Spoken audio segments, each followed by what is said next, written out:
Et tout de suite, je vous propose la toute première interview de cette édition New Deal 2022 en compagnie de Patrick Cochin. Bonjour. Vous êtes donc Chief Digital Experience Officer at Michelin, donc à Michelin. Et à ce titre, vous êtes en charge des équipes digitales du groupe, c'est bien ça? Tout à fait, absolument. Je suis ravi d'être avec vous aujourd'hui. Grande bouffée d'idées positives dans un contexte quand même assez pessimiste en ce moment. Je trouve que ça fait du bien. Voilà, je voulais juste passer ce message. On peut avoir confiance en l'homme et dans des organisations collectives comme les entreprises pour aussi trouver des solutions à nos problèmes. Alors, avant de rentrer dans le sujet de Tech for Sustainability, prenons quelques instants peut-être pour bien comprendre votre business. On sait que vous êtes mondialement connu pour les pneus Michelin, mais en fait, Michelin, c'est bien plus que ça. Oui, j'ai besoin de faire ce petit détour au départ de cette intervention pour préciser les contours de l'activité du groupe. Parce qu'en fait, Tech for Sustainability, ça s'applique vraiment à l'ensemble de nos activités, même si aujourd'hui, je vais vous parler peut-être un peu plus de pneus que d'habitude. Le groupe Michelin, c'est 3 grands domaines d'activité. Donc le pneu d'abord, on équipe à peu près tout ce qui roule, y compris les avions qui ont besoin, vous le savez, de décoller et d'atterrir. Mais c'est aussi des services et des solutions autour du pneumatique et puis progressivement autour des véhicules. On va connecter les pneus, les véhicules pour en déduire un certain nombre d'insights qui vont être utiles pour les clients professionnels que nous équipons ou voire pour des administrations, j'y reviendrai tout à l'heure. Et puis enfin, des activités qui sont au-delà du pneu. Donc vous connaissez certainement le guide Michelin. Donc là, on est dans le registre de la gastronomie. On a aussi de la réservation d'hôtels avec une société qui s'appelle Tablette Hotel. Mais on est aussi impliqué dans l'hydrogène. On en a un petit peu parlé tout à l'heure. On est impliqué dans les matériaux de haute technologie. Voilà, donc c'est 3 domaines d'activité assez divers aujourd'hui qui font partie vraiment de la stratégie intégrale du groupe. Le groupe, c'est aussi 125 000 personnes et environ 23 milliards d'euros de chiffre d'affaires, voilà, pour donner les grandes masses. Alors, on vous le disait en introduction, dans cette partie New Deal, on est plus sur l'approche macro au niveau de l'entreprise en tant que telle. Est-ce que vous pouvez peut-être nous détailler cette approche développement durable chez Michelin? Comment est-ce que ça s'articule? C'est vraiment une conviction ancienne dans le groupe que l'importance d'équilibrer ces 3 aspects que sont le respect à la fois de l'environnement, des personnes et puis la performance économique. Parce que derrière, il y a une question de pérennité, vraiment au sens noble du terme, pérennité de l'entreprise. Si elle veut avoir un impact positif, il faut qu'elle soit pérenne, à la fois pour les personnes et puis pour son environnement. Donc, en 2022, là, on fête le 30e anniversaire du pneu vert. Michelin, en 1992, lance un pneumatique qui va aider à réduire la consommation de carburant des véhicules. À l'époque, ce n'était pas un sujet très à la mode, en fait, mais on était convaincus qu'il fallait contribuer à la réduction de la consommation de carburant. Voilà, un plein sur 5 est consommé par la résistance au roulement du pneumatique pour les voitures, et c'est un plein sur 3 pour les poids lourds. Donc c'était un enjeu vraiment important. Donc c'est assez ancien, ancré dans les gènes de l'entreprise, dans nos valeurs, que de respecter ces 3 dimensions, qui font maintenant partie intégrante de la stratégie de l'entreprise. Ça a été précisé par Pascal tout à l'heure. Les 3 P. Donc aujourd'hui, tout projet, toute la stratégie de l'entreprise vraiment repose là-dessus. On a aussi une raison d'être qui nous unit autour de cette dynamique et qui est d'offrir à chacun une meilleure façon d'avancer. Je pense que c'est important parce que dans les projets qui ont été vus, Wattea ce matin, c'est un projet d'intrapreneuriat. C'est-à-dire que ce sont des employés qui ont une idée qui correspond donc à ces enjeux, à ces 3 P, et qui se lancent dans ce projet. Donc la raison d'être, offrir à chacun une meilleure façon d'avancer, c'est vraiment quelque chose qui nous unit pour progresser ensemble dans cette direction. Et puis on s'est fixé des objectifs à l'horizon 2030 d'abord, qui sont assez ambitieux, que je ne vais pas détailler, mais qu'on va voir dans une vidéo que j'espère on pourra voir juste après. Et puis, à l'horizon 2050, donc vraiment atteindre le zéro carbone. Voilà, c'est toute l'ambition du groupe. Je vous propose peut-être de regarder cette vidéo. Si on peut, formidable. Si on a cette vidéo.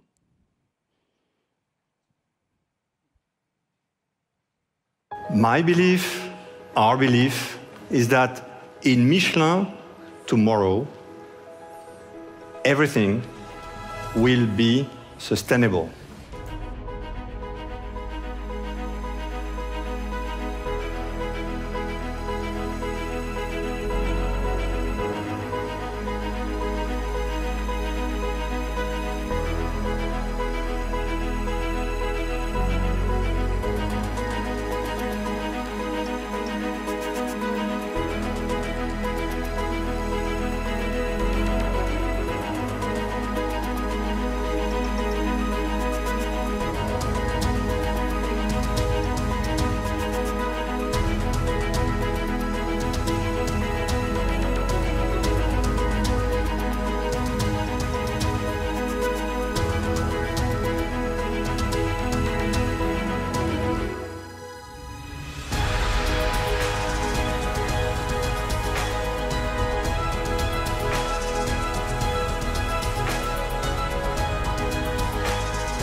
Being sustainable is not only taking care of the environment, it's this balance view of making profit, growing profit, engaging people, and taking care of the environment that is important. Oui, très important ce dernier message sur aussi de replacer l'humain aussi au centre de tout cela. Alors, compte tenu de peut-être la variété de tous les enjeux que vous devez couvrir, comment est-ce que cette approche tout durable, c'est comme ça que vous, C'est comme ça qu'on dit, oui. que vous l'appelez, est-elle concrètement pilotée chez Michelin? Donc vraiment, l'enjeu, c'est de pouvoir s'assurer que chaque décision stratégique, chaque action plus opérationnelle soit nourrie par cette stratégie, soit alignée avec cette stratégie. Et donc, ça part du plus haut niveau de l'entreprise. Donc aujourd'hui, on a un comité de direction groupe qui, 2 fois par an, va se réunir en session plénière sur ces sujets du tout durable. On a aussi un comité RSE au sein du conseil de surveillance du groupe. Et puis, on a depuis quelques années maintenant un comité des parties prenantes qui va réunir des personnes émanant de la société civile, des ONG, des représentants de nos clients aussi, et puis de nos employés, et qui vont venir partager ce qu'eux voient comme enjeu. Ça va nous aider à avoir ce point de vue extérieur qui est extrêmement important. Et c'est en travaillant avec eux et avec des employés de 6 pays du groupe représentatif de nos implantations qu'on a mis en place une matrice de matérialité. Donc je vous ai apporté cette image, je ne sais pas si on peut la voir. Donc cette matrice de matérialité, c'est les enjeux, si vous voulez, allant de fort à critique, parce que honnêtement, tout est important dans ce document, tels qu'ils émanent de Michelin, de nos employés et de nos parties prenantes. Donc on est arrivé à 27 sujets, tous extrêmement importants, et on en a priorisé 10, donc c'est ce que vous voyez en bleu plus foncé dans le document, 10 sur lesquels on travaille et sur lesquels, évidemment, il faut pouvoir faire un reporting extrêmement clair auprès des parties prenantes et nos employés. Et cette matrice, elle est publiée dans notre rapport de RSE et on la revoit donc régulièrement. Alors, on est là pour partager justement les expériences entre les différentes entreprises. Est-ce que vous pouvez nous donner des exemples d'actions concrètes? Comment vous, chez Michelin, vous avez peut-être utilisé la tech pour réduire votre impact environnemental? Alors, j'ai longuement hésité avant de venir sur le mot tech, en fait. D'ailleurs, ça nous travaille depuis quelques années. Je pense à NetExplo. Qu'est-ce qu'on appelle la tech? Est-ce que c'est uniquement l'IT et le digital ou est-ce que ça va au-delà? Donc j'ai fait un choix éditorial, je vais aller au-delà. Donc si vous voulez bien montrer l'image d'après, et c'est la dernière, je vais vous parler de pneumatiques, donc qui est le cœur de notre activité en volume aujourd'hui. Vous avez vu nos ambitions, elles sont importantes. 40% de matériaux durables en 2030, 100% en 2050.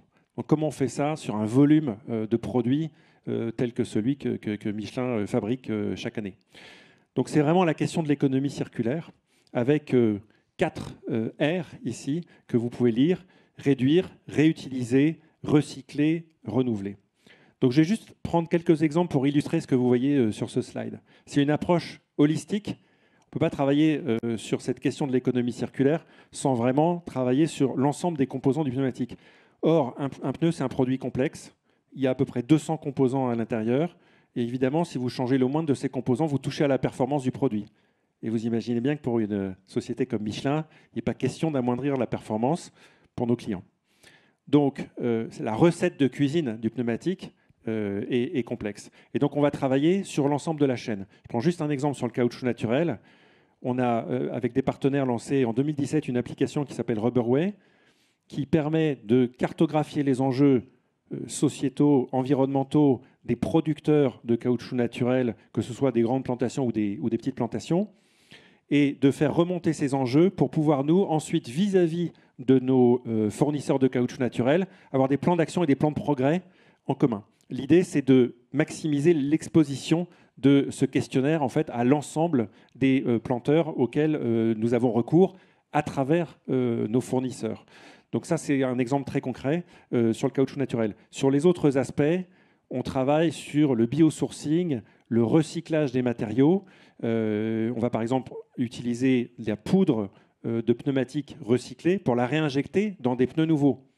Donc c'est quand même compliqué d'utiliser un produit usé qui a été cuit en plus pour ensuite le réinjecter dans un produit qui est cru, parce que vous savez qu'un pneu, il est d'abord cru et ensuite il est cuit. Donc il y a vraiment c'est des sujets extrêmement complexes, mais on travaille avec des sociétés dont vous pouvez lire ici les noms, qui sont soit des filiales du groupe, soit des sociétés partenaires qui nous accompagnent sur cette stratégie. Alors, on va parler de vos clients cette fois-ci. Comment est-ce que vous, en tant que Michelin, vous pouvez aider vos clients avec des technologies, par exemple, digitales? Vous pouvez les aider à peut-être aborder ces questions de durabilité. Donc, l'idée, c'est d'être un partenaire en fait, de la transition durable aussi de nos clients. Et donc là, on est vraiment dans le domaine des services et des solutions. On est dans l'économie de la fonctionnalité. Donc ça faisait assez longtemps que Michelin ne faisait pas que vendre des pneus, il vendait aussi des kilomètres. Il vendait de la tonne transportée, il peut vendre des atterrissages. Là, c'est comment est-ce qu'on accompagne ces clients qu'on connaît bien, clients professionnels, les flottes, pour les aider à améliorer leur performance économique, mais aussi environnementale. Donc c'est en connectant nos produits et en connectant les véhicules de ces clients qu'on va les aider à être plus efficients. Donc comment on le fait? On le fait grâce à des sociétés qu'on a pu acquérir récemment. Il y a eu une grosse accélération du groupe dans ce domaine. Sascar en Amérique du Sud, qui était le leader sur le tracking de véhicules. Masternaut en Europe, Nextrack en Amérique du Nord. Donc là, on s'est vraiment doté de plusieurs sociétés qui nous aident à accompagner nos clients dans cette transition-là. Et aujourd'hui, c'est plus de 300 millions de trajets, je crois, qu'on analyse en temps réel par an. Donc c'est vraiment quelque chose d'extrêmement significatif. Plus récemment, on a acquis une société qui s'appelle Roadbotics aux États-Unis. Roadbotics, qu'est-ce qu'ils font? En fait, ils équipent les véhicules d'agglomération, de villes américaines pour, à l'aide de caméras, vérifier en fait, où sont les points problématiques sur les infrastructures routières. Et donc, c'est de la captation d'images, c'est de l'IA, évidemment, pour traiter ces images. Et nous, on va y adjoindre des insights grâce à une de nos sociétés, une de nos entités qui s'appelle Driving Data to Intelligence, qui va aider en fait ces villes à savoir où sont les points problématiques et donc à améliorer les infrastructures routières. Alors là, c'est la durabilité au sens de la sécurité, donc on retouche aux personnes en fait. Comment améliorer la sécurité routière grâce à la technologie? Voilà un exemple aussi très concret. Alors, brièvement, parce qu'on arrive à la fin de cet entretien, mais comment l'enjeu tout durable est-il pris en compte par vos équipes IT en interne? Alors, ça a été dit tout à l'heure, je crois qu'on est nombreux à avoir travaillé sur le sujet. Donc nous, on a eu un groupe de travail depuis 3 ans maintenant qui a d'abord travaillé sur un bilan carbone. Et effectivement, on arrive dans les ordres de grandeur qui ont été indiqués aujourd'hui. 1,5% à peu près des émissions de CO2 du groupe vient de l'IT. Alors, c'est peu, c'est beaucoup en même temps parce que d'abord, ça va grossir rapidement compte tenu de l'accélération de la transformation digitale du groupe. D'autre part, ça représente quand même l'équivalent d'une grosse usine chez nous. Donc, on considère que c'est vraiment un sujet qu'il faut prendre très au sérieux.